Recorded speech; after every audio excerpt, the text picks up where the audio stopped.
Hi Emma, how you doing today? I'm doing well. Doing well? Mostly.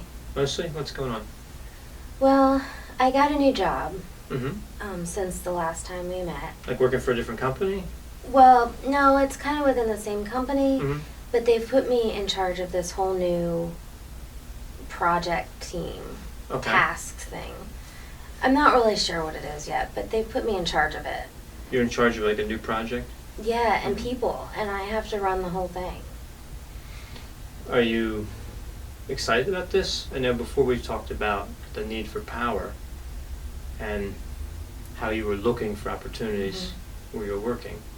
Yeah, I was really excited about it in the beginning, but I'm kind of running into some problems now that I've been in it a little bit now. What type of problems? Well, um, it just seems like people don't really want me around. The people that work for you?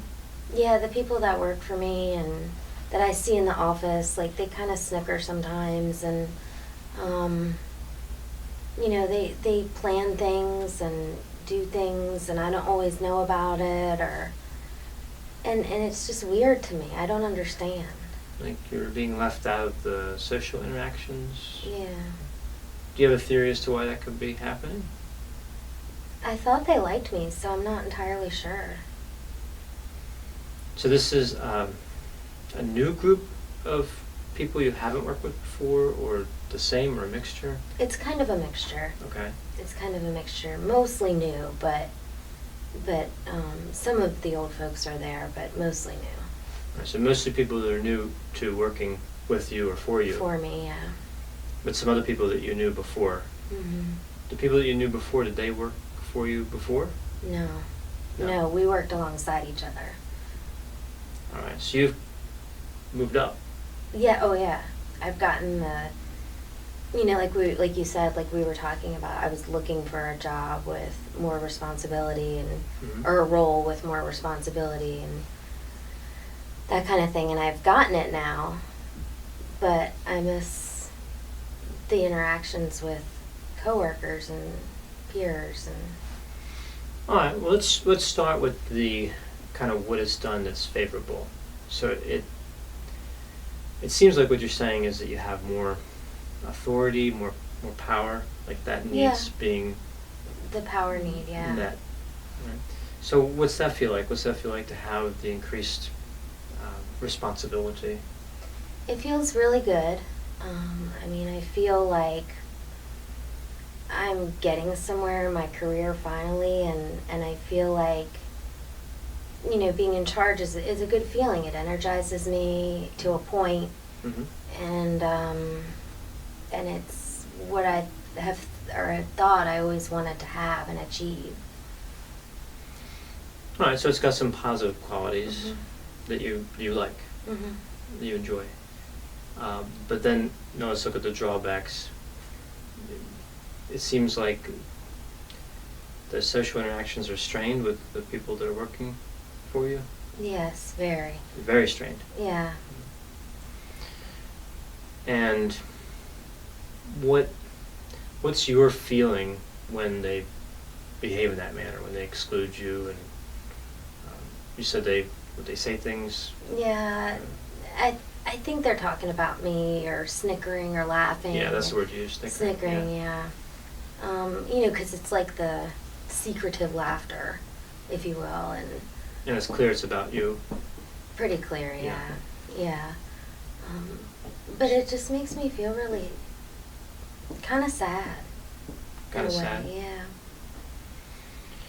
So, in a way, you're excited to go to work because of the new position. Yeah.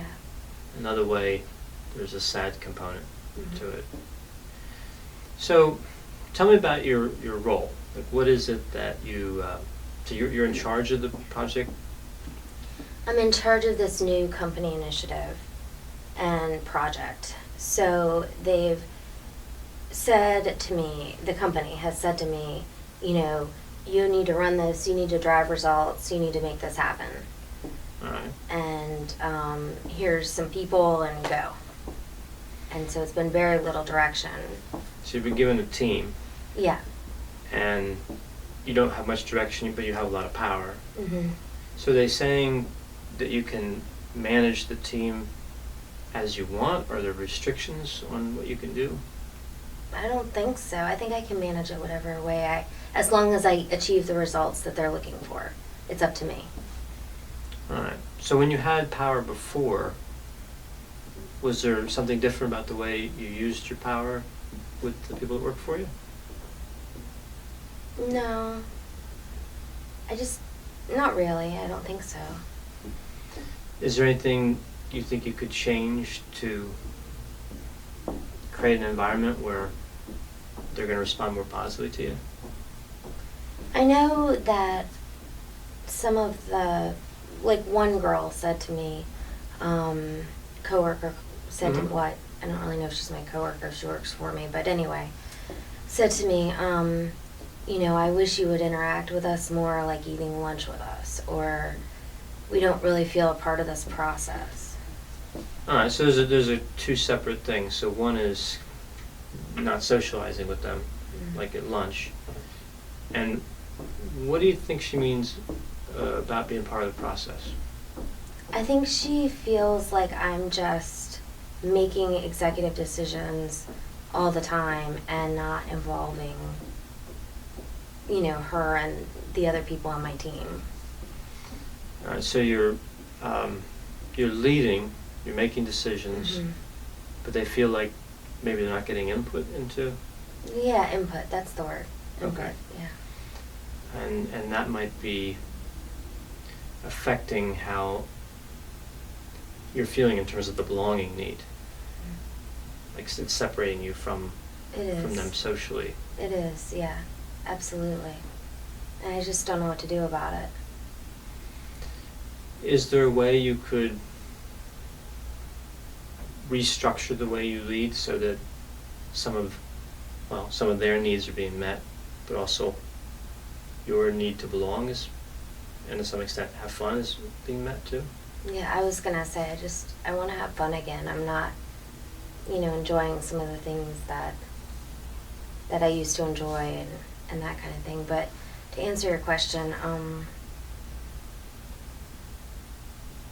I've thought on it, and I haven't really come up with many good ideas on how to kind of include them more, let them have more input, like you said. Mm-hmm. Well,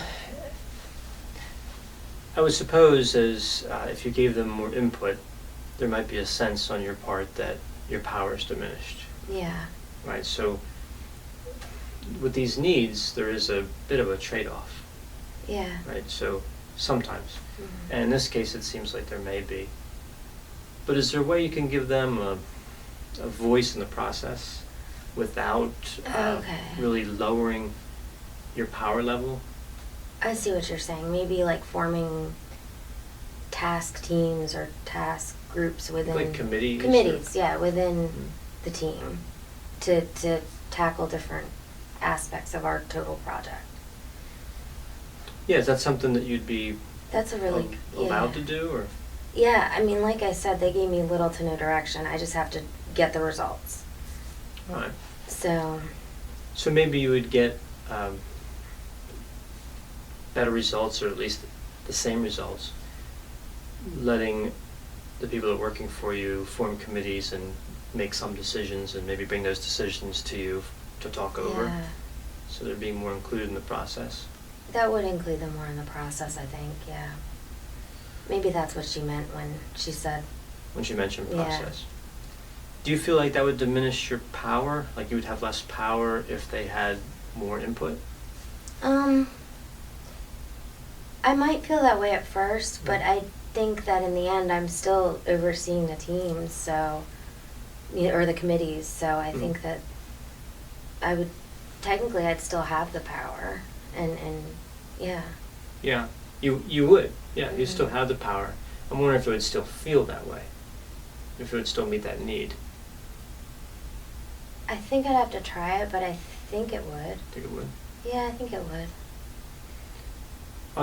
So that would be one idea, right? Yeah. So to break some of the some of the people who work for you into committees Mhm. to handle certain tasks and Mhm. come up with decisions. How about the, like where the person indicated, like going to lunch? Like, Mhm. is there a way to socialize with more of the staff without reducing power, without reducing effectiveness? Yeah, I think they all eat lunch together daily. Mm. They being the people on my team. Right. And I think that I don't think it would be a bad thing if I ate with them once in a while. I think it would be bad if I ate with them every day. But once in a while, I don't think it will hurt or make me feel less powerful. And it wouldn't change how effective you would be as I don't think so. a leader. I don't think so. I think they would see me as more of a person. Right, so it's more humanizing. Humanizing, yeah. Mm-hmm. Yeah.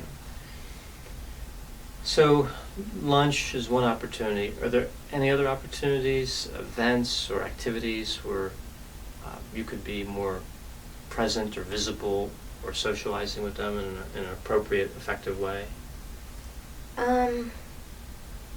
They do stuff after work. I don't know what they do, but I think that may be crossing a line. I'm not sure. Yeah, because you're their supervisor. Yeah. Yeah. So that could be tricky. Yeah. But in the scope of like the workday, are there any other opportunities? Any like events or anything that takes place when? Yeah, we have a company picnic. Okay, something like that. Yeah. Mhm. Maybe that would be an opportunity to Yeah. appropriately socialize and. Yeah, I think that would be good. To mix and mingle, as Mhm. they like to say. Yeah, it gives you an opportunity again to humanize Mhm. um, your presence there and be closer to what they're doing socially without really crossing a line or without decreasing effectiveness or Yeah. affecting your power. Yeah, I think so. I think so. How about the issue with the snickering, the kind of talking behind your back? Yeah. Um, It's hurtful. yeah, yeah, it's uncomfortable for you. Mhm. It's saddening for you. Yeah. And probably serves to isolate you more. Mhm.